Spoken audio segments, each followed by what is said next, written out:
Shalom. Kali ini kita akan meneruskan seri kita mengenai Injil yang ada dalam kitab-kitab yang ada di Alkitab. Kali ini kita sudah sampai di kitab Amos.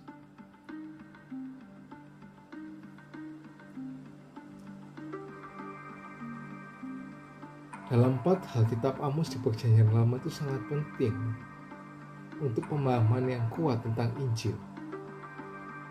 Yang pertama itu Amos ditulis dengan mempertimbangkan umat Allah. Sementara Amos 1 pasal 2 sampai Amos 2 ayat yang ketiga mencakup penghakiman terhadap bangsa-bangsa di sekitar Israel.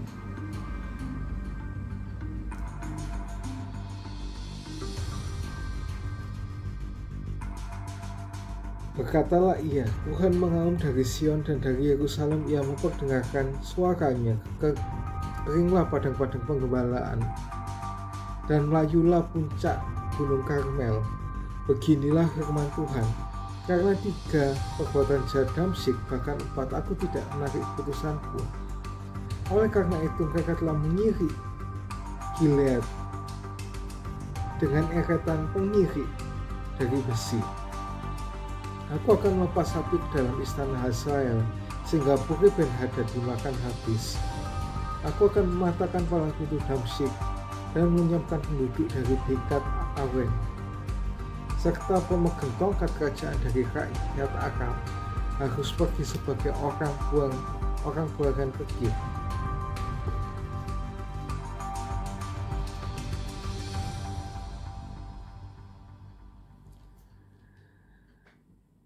Firman Tuhan. Beginilah firman Tuhan, karena 3 perbuatan jahat Gaza, bahkan 4, aku tidak akan menarik putusanku. Oleh karena mereka telah mengangkut ke dalam pembuangan suatu bangsa seluruhnya untuk diserahkan kepada Edom.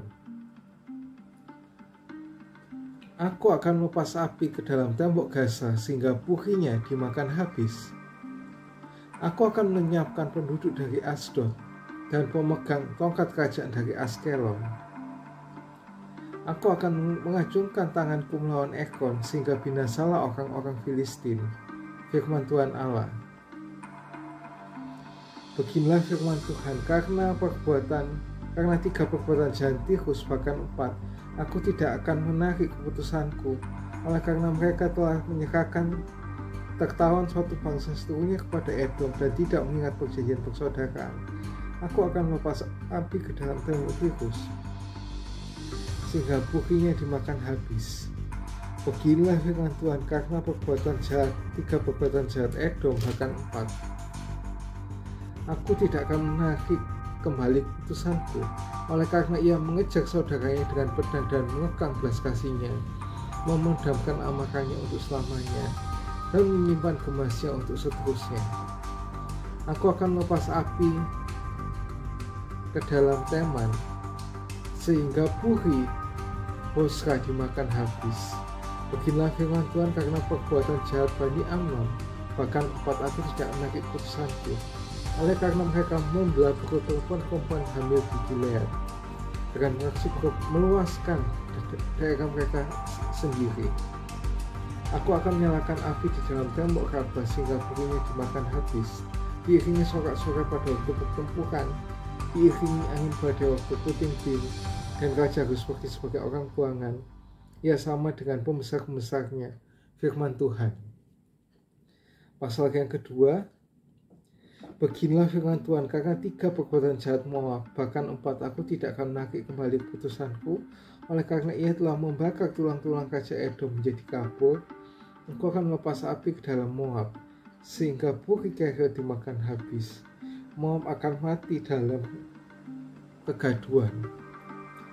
Diiringi sorak-sorai pada saat sangkakala berbunyi, aku akan menyiapkan penguasa dari antaranya dan membunuh segala pembesarnya bersama-sama dengan dia. Firman Tuhan.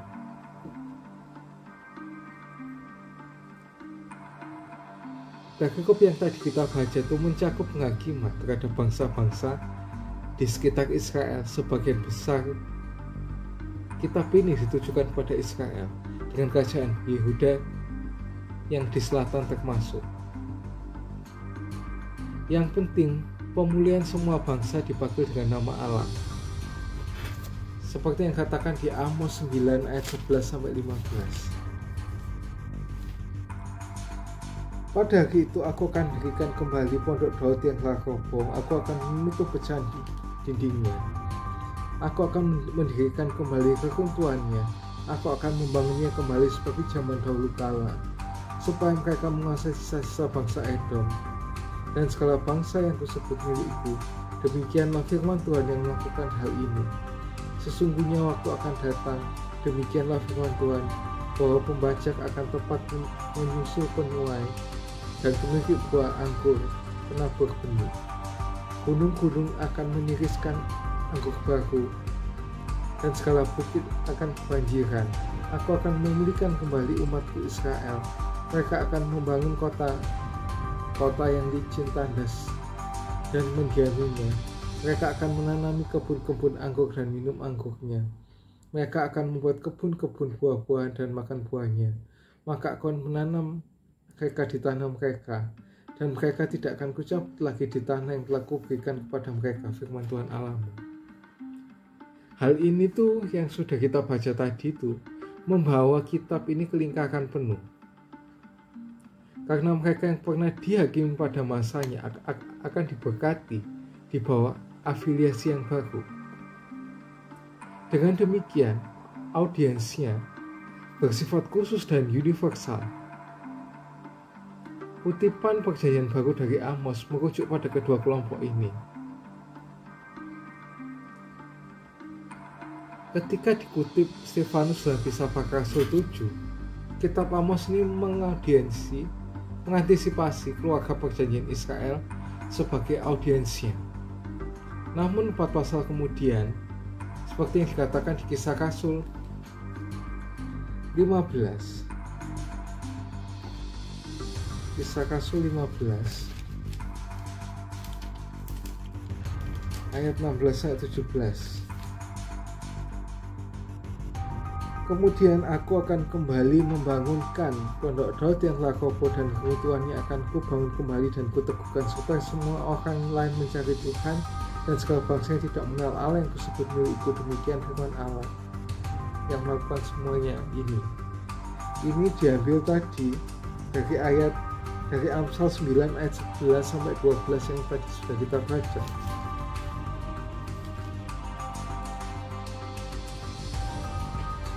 Lalu yang tadi di Kisah Para Rasul 7 itu ada di ayat 42 dan 43. Maka berpalinglah Allah dari mereka dan membiarkan mereka ibadah kepada bala tentara langit, seperti yang tertulis dalam kitab Nabi-Nabi. Aku telah mempersembahkan korban kepadaku, korban sembelihan dan persembahan selama 40 tahun di padang gurun, hai kaum Israel. Tidak pernah malahan kamu mengusung kemah Molok dan bintang dewa Revan, patung-patung yang kamu buat untuk disembah. Maka aku akan membawa kamu ke dalam pembuangan sampai sekarang ke Babel. Ini diambil di Amsal 5 ayat 25-27.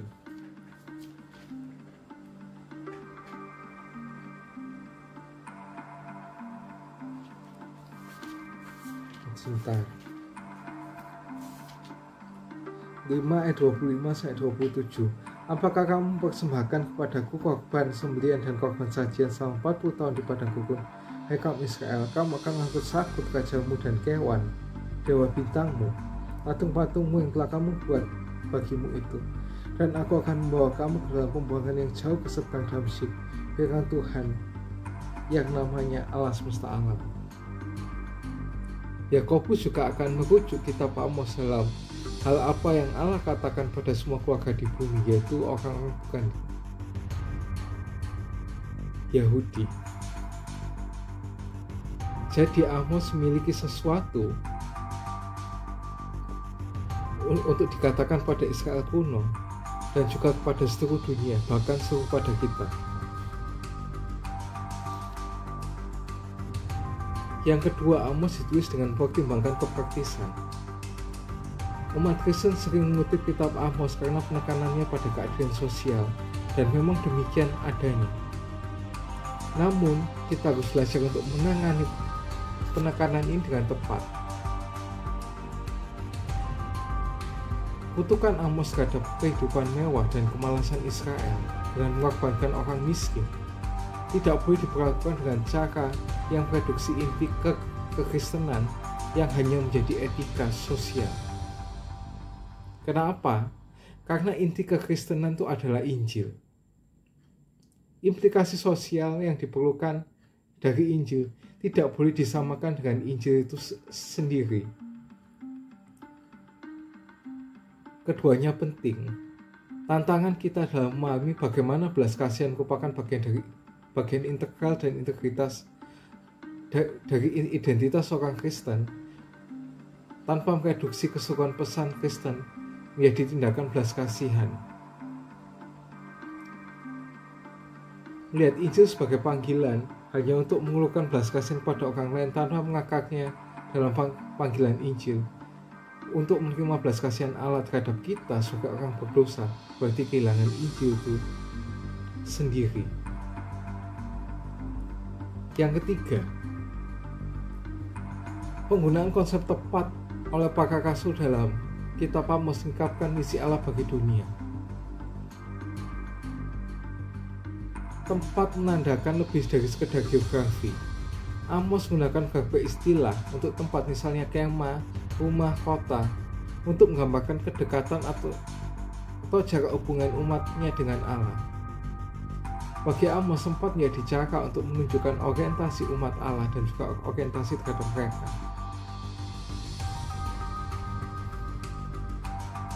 Dari ayat-ayat pembukaan sampai penutup kitab ini, Allah mengumumkan dan melaksanakan perjanjian keadilan dan belas kasihan dari tempat tertentu, dari Sion ke Yerusalem, seperti yang katakan di Amos 1 ayat 2, katalah ia, Tuhan mengulang dari Sion dan dari Yerusalem memperdengarkan suaranya, keringlah padang-padang penggembalaan dan layulah puncak-puncak gunung Karmel. Dan dari Mesbah, Amos 9 ayat 1, kulihat Tuhan berdiri di dekat Mesbah, dan ia berfirman, pukullah hulu dengan tiang yang keras sehingga ambang-ambang bergoncang, dan runtuhkanlah itu ke atas semua kepala semua orang, dan sisa-sisa mereka akan kubunuh dengan pedang, dan tidak seorang pun dari mereka akan melarikan diri.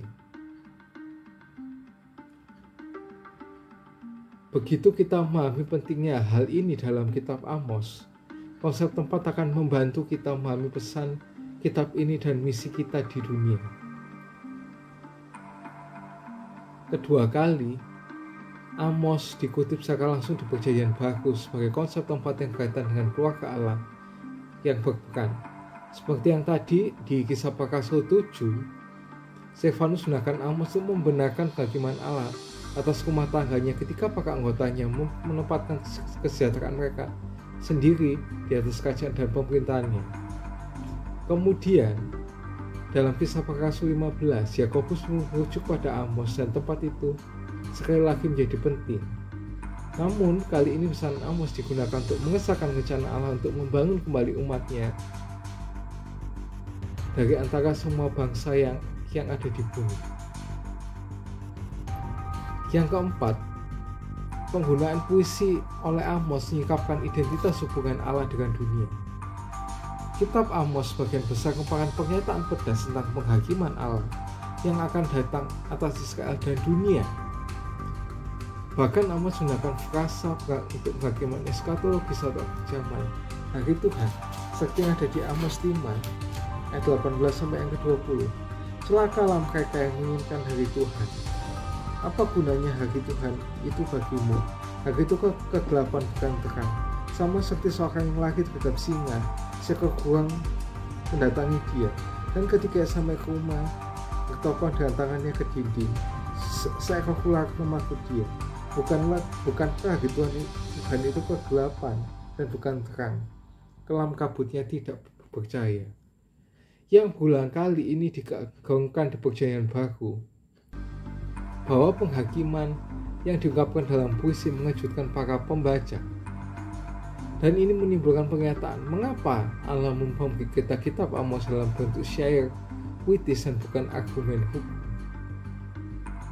Lagi pula di zaman kita, puisi seringkali merupakan bahasa kasih dan bukan gugatan hukum. Namun, bahasa puitis juga mengungkapkan kemarahan, penghinaan, atau kata apa. Dengan demikian, ini adalah genre yang paling cocok untuk menyampaikan gagasan Allah sebagai pejuang ilahi yang didorong dengan rasa keadilan emosional pada saat yang sama yang didasarkan pada kasih.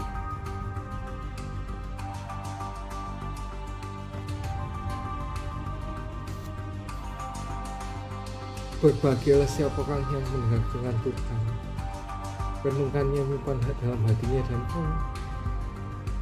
melakukannya dalam kehidupan sehari-hari, seperti orang yang membangun rumah di atas batu, dan apabila ada angin yang menerjangnya, rumah itu tidak akan kokoh. Amin. Jangan lupa like, subscribe, dan share jika kalian terhati dengan konten ini. See you and God bless you.